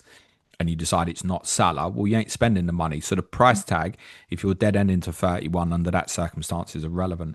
By the way, the other beauty with them is if you end up changing strategy and you're like, oh shit, it's now dead end 32. Well, right now, Aston Villa at home is not a bad fixture. It's still fine. So if you end up where there are others, like Bournemouth is bad in 32, Leeds is bad in 32. There's a few where it's bad then in 32. Nottingham Forest is not one of them. So if people want to punt Gibbs White, I think you have to understand it is a punt, but it's fine. Elliot Anderson will do the opposite and will almost definitely be minimum 8 points across the next 2 weeks or so. He didn't hit a DEFCON against Brighton, but he was back on it obviously last night and scored an absolutely beautiful goal. Obviously, it was his corner for Yates' chance at the end as well. And you kind of know that with a player like this, that if he does get himself in the attacking returns, the bonus is coming with it. Now, for context, that's his first attacking return since when, Suj? Liverpool away, game week 12, I believe. Sorry, I lied. West Ham away, game week 21, for the weird Dominguez header from a corner. Yep. That was his last attacking return. And so it's only one between game weeks 29 and 12. Interestingly, all away games as well, if people want to take note of that. But he's playing a more advanced role. Now, again, their system last night was different to what it's been recently. So it was basically 2 players either side of Sangare. He played as like the left A. He had license to go and get involved and join in. And he's obviously got the incredible fitness levels. Does he play that same role again against Fulham? Actually, might be a bit more handbrake on. It might be more like a double pivot with maybe Hudson-Odoi and Hutchinson back in the team, for example, and he's a bit deeper again. But I think since Vitor Pereira's gone in, he's been a little bit more advanced anyway. That has 2 folds. You can read that as positive, negative. Positive, more chance for attacking returns. Negative, there are times like the Brighton away game he might miss DEFCON. But he's consistent. He's a brilliant footballer, by the way. Really like him. Right, I think, James, it was yesterday or the day before. If I could get any player injured for the rest of the season, it'd be him. Sorry, it's not personal. It's just I think he's very important tonight. over Somerville. I suppose it's because you think we're going to overtake you, so now you want them to be relegated. No, I lied. I'd rather get Somerville injured, I think, because that would almost be harder for you to replace, actually. Yeah, I'll take that back. All right. I think yesterday in the news, was it yesterday in the news or the day before I watched on YouTube, I saw that the FIFA are trying to extend VAR. And one of the things that was now going to be allowed for VAR is to check second yellow cards that are incorrect when it leads to a red card.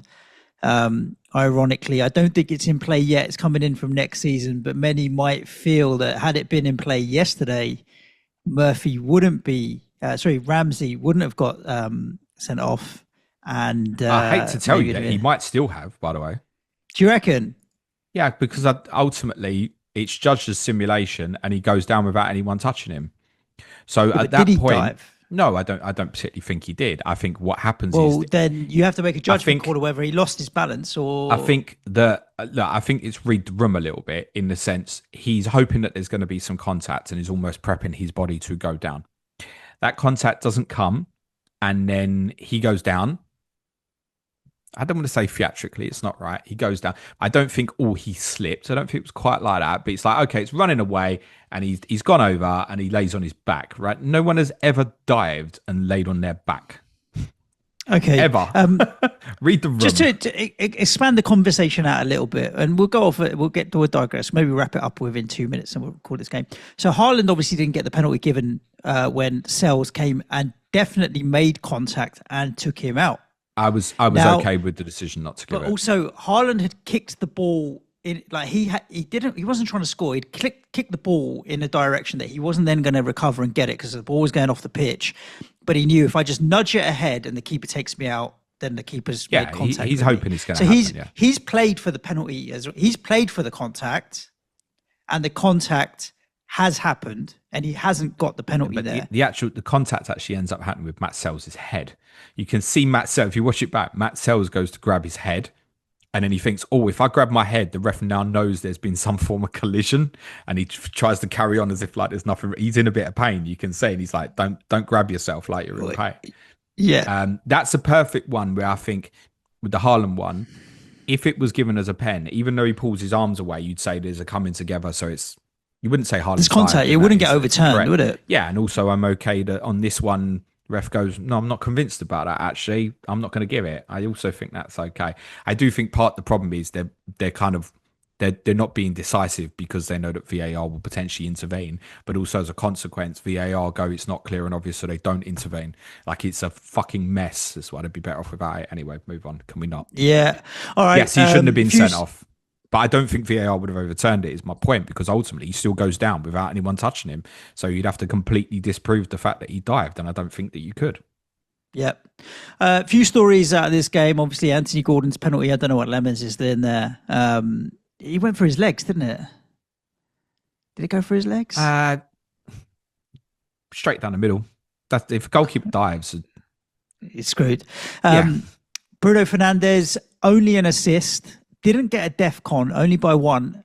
And James, guess what he did get though? Maximum bonus. We talked about him being a safe, go-to, easy vice captain.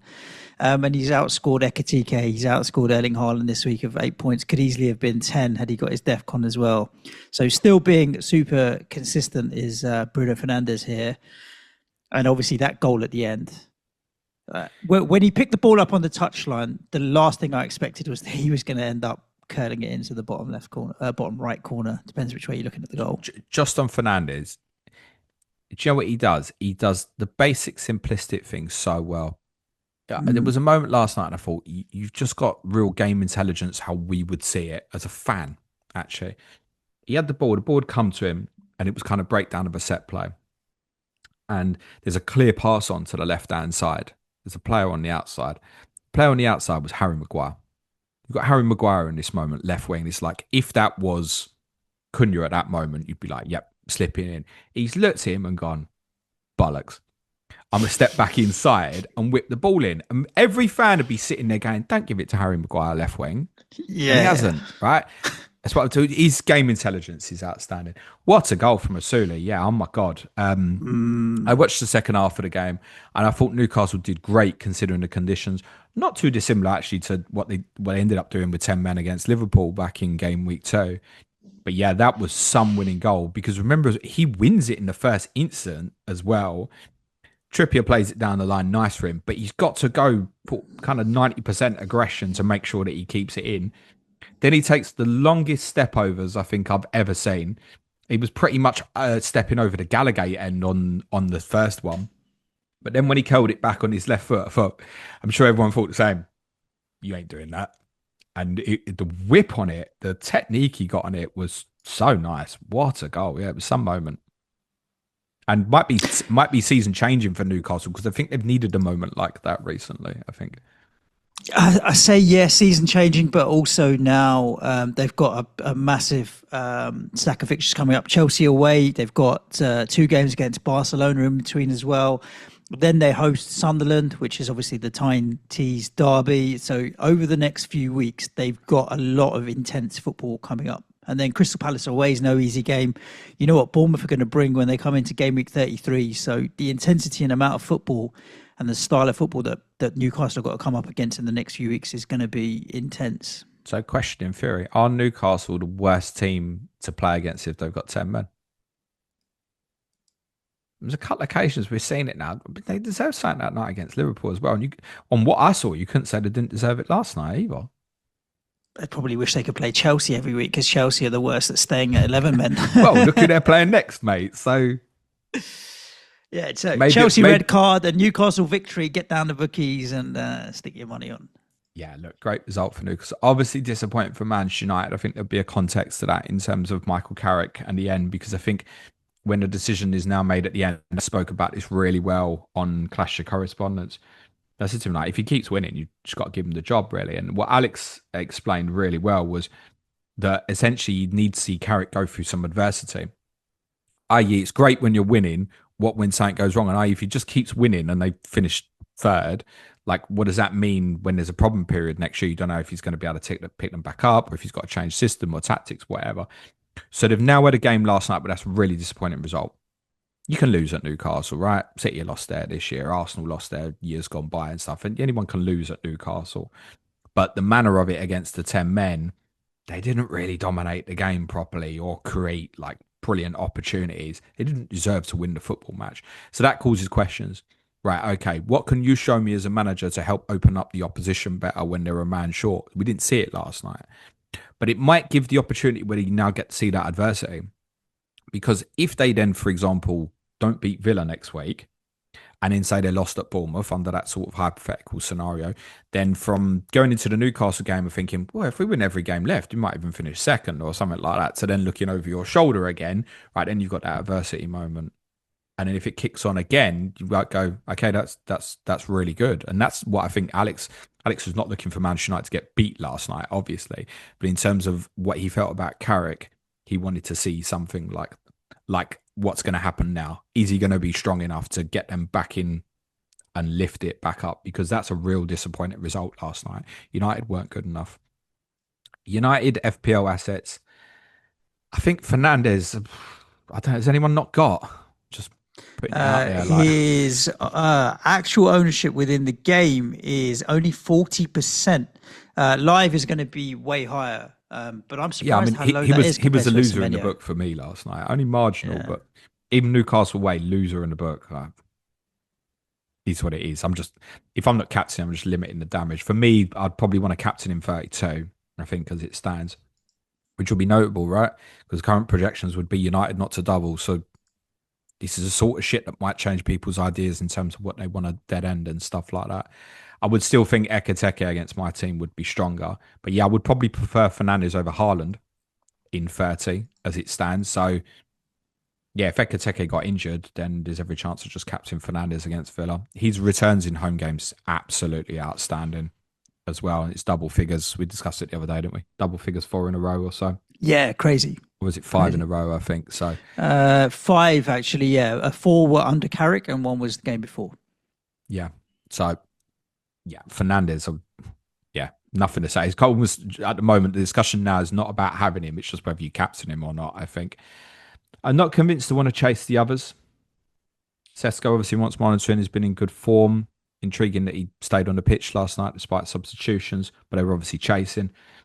Xerxes actually had a couple of interesting moments when he came on, by the way. Oh, Cunha, the top corner shot was you got to give yeah. Ramsdale some credit actually, because Ramsdale hasn't been getting a lot of minutes, and to pull off a couple of the saves he did.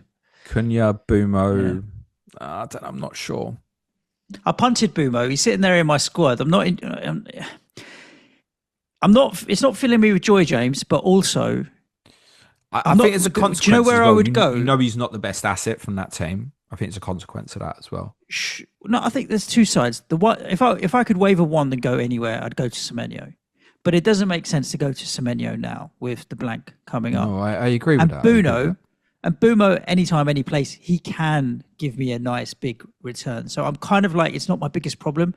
Just leave it be and pray and hope that a nice haul comes from him. What price is he?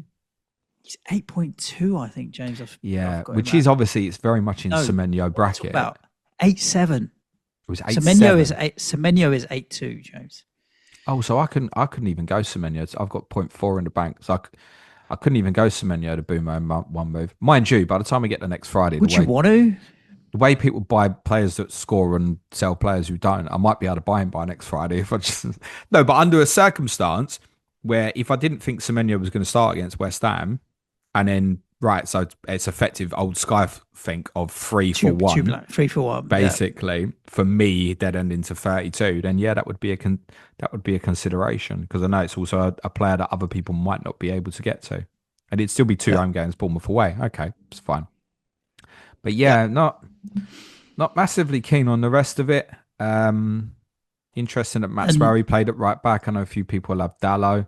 I didn't see the game. You watched the game. Apparently, he was awful against Palace, wasn't he? Yeah. Not good. Especially in the first half, where Palace were a lot better. Obviously, United gained control in the second half, so he wasn't as exposed. But yeah, definitely. I don't hate Harry Maguire if people need an enabling one for this period, but again, I think it's specifically those who perhaps already got the bench boost out of the way and committed to maybe dead end 32 like myself. For Newcastle, you're quite right to point out, obviously Aaron Ramsdale in goal. That was a big save from Xerxes. I think you still expect him to make it, but it was a really big save. Yeah. He had the one from Euro before as well, didn't he? So a couple of good saves he made in there. That might have been the moment when Fernandes ignored Maguire, quite possibly as well. I think that'll probably stick this time, because it's the second time now this season's happened. Pope obviously had the big mistake that led to Beto's goal at the weekend. So Ramsdale might stay in now, quite possibly. I'm not suggesting or advocating that anybody goes looking for that, by the way. And I don't think you're looking at Newcastle at the moment. It wouldn't make sense, but we'll have another chat about them heading into 31. There's a few will have gambled Anthony Gordon, obviously, that he's got the pen and stuff. I think Oshula we should note, because actually he shows more life as a 9 than Visser or Voltamade, obviously missed out due to sickness. And I don't think we can be too surprised if suddenly something happens where he ends up with a run in the team. That's not to suggest anybody flies into that for FPL, but there's a potential context to that would potentially obviously impact Anthony Gordon. You're not buying Will Osula at 5.4. Let's be real. I just had to go and check to see what price he was. I wouldn't have had a clue. Great goal though. Yeah, give him credit for that. Indeed. Good. I never go for Casemiro. That's not a bad one if people want to buy for a few weeks either, man. He's probably, I would say, from particularly those wide free kicks more than, say, I think the corners we think about Gabriel. Wide free kicks, I think he's the best in the league at attacking them of every team. Well, he scored so many goals this season. It was his 5th goal of the season so far, I think. 4th or 5th, definitely. So, yeah. Roughly, yeah. But he always ticks over with some goals. Decent. All right, cool. James, we're going to cover off a few questions on Twitter, or X, whatever we're going to call it, before we wrap this episode, but just a couple. Before we do, just a reminder of what's left for the rest of the week and the early part of next week as well, whilst obviously you are going to be travelling to Madrid. Oh, content, tomorrow weekender. Tomorrow weekender, yeah. Ask James it's going to be Sunday night. That show with Nico next Tuesday. I think when I'm already in Madrid, we'll pre-record it, as will be the case with Clash of Correspondence. We get our next Wednesday for Burnley versus Bournemouth, Jack Tone and Neil Grover. Then, yeah, we'll do chip stuff on the Thursday, then another weekend, or obviously next Friday with all the context from the European games, etc., etc. As well, if you want to support the show, it's www.patreon.com/Planet FPL. Exactly that, where you can come and join hundreds of engaged managers on Slack. We've got prize leagues. We've got James's fixture planning spreadsheet that is particularly useful when you're trying to plan around when to use your chips, as well as all of the additional content that we put out on a daily basis in the week for Patreon as well. Most importantly, if you want to support the show but don't want to sign up to Patreon, then just give us a nice 5-star review or subscribe to the show wherever you are listening. Smash a like, innit? Yes, indeed. FPL Cherry, James, wants to know, what are your thoughts on Hertzler's comments on Arteta and his style of play, particularly around the fact that Arsenal take forever on corners and things like that? They're not the only one. I spoke about this on one of the pods you earlier this week about Tottenham at Fulham at the weekend. Like, come on, we're losing. And still like taking like 30 seconds to take corners. I don't understand it, but I do think a lot of that stems from, and I think it's also part why you get so much pushing and shoving the corners as well. It delays things further. It's one of the few ways you can get a break in the game. It's corners. No one's rushing it. Me and David talk about this tomorrow. It's like all these if you don't take a goal kick quick enough, and no one's saying, if you don't take a corner quick enough, it's going to become a goal kick. Not yet. Not yet. Maybe it'll have to be that. Maybe that'll be one of the ways to fix this so-called problem, etc. I already told you my idea. Well, it's not my idea; it's someone else's. Whatever. Look, like I said earlier, I think people would shoot for the people at the top as well. His team's just lost. He hasn't got to look at Arsenal again this season. They're not in the FA Cup. Ultimately, they played them twice. They've lost twice. So I don't know. Should they play more like Arsenal? Would they have a better chance of getting something against Arsenal if they played more like Arsenal? Yep. I don't know. I don't know. But I don't think it's probably not appropriate for a manager to say about the opposition, about how they play, especially after you've lost. We realise that Arsenal should beat Brighton on most occasions. Yeah, he comes off a bit sour grapes. He's not necessarily commenting on style of football. He's commenting on gamesmanship, for want of a better word. But we've also got a question coming in, and this will bleed maybe into a show we can do or a conversation we can have on a different pod from FPL The Blues. But he's flagged an image by a radio station that we love, which shows the total passes completed in 14-15 and the total passes completed in the 25-26 season. The number of passes is significantly lower. But I have a think about the position of these players, right? So in 2014-15, top to bottom for the top five, Cesc Fabregas, Yaya Toure, Santi Cazorla, Nemanja Matic, and then Eden Hazard. The list in 2025-26, Van Dijk, Lewis Dunk, Trevor Chalobah, Joachim Andersen, and then Elliot Anderson.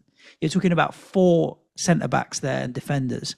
What does that say about the style of play where midfielders and creative midfielders there were dominating the game in terms of the passing, and now it's your centre-backs that are just dominating the game in terms of passing? Game's changed. It's ironic because... And is it for the better? Because Ruud Gullit's been out right now, like slagging off the football right now, saying, I don't watch it because it's just boring as hell and it's all about set pieces. But it's not all about set pieces. The biggest thing in the league to me at the moment isn't about set pieces. It's about man-to-man dueling. Nearly every team off the ball goes into an aggressive man-to-man. Then it becomes like a 4-4-2 mid-block. I quite enjoyed that City Forest game last night because I was watching a team defend in a different strategy to what I'm seeing from most other teams, right? Forest, like I said, was a 5-3-2. So there's a lot of man-to-man stuff. It's harder to pass into midfield. You're getting, when centre-backs are on the ball, say on the halfway line, quite a lot of the time it's like 4-4-2 mid-block where, for example, you'd have like Odegaard or let's say Eze, because he's been playing recently. Eze joins Gyökeres. They're the two at the block. You'd be saying Buscaglia and Van Heck, right? You ain't passing into midfield.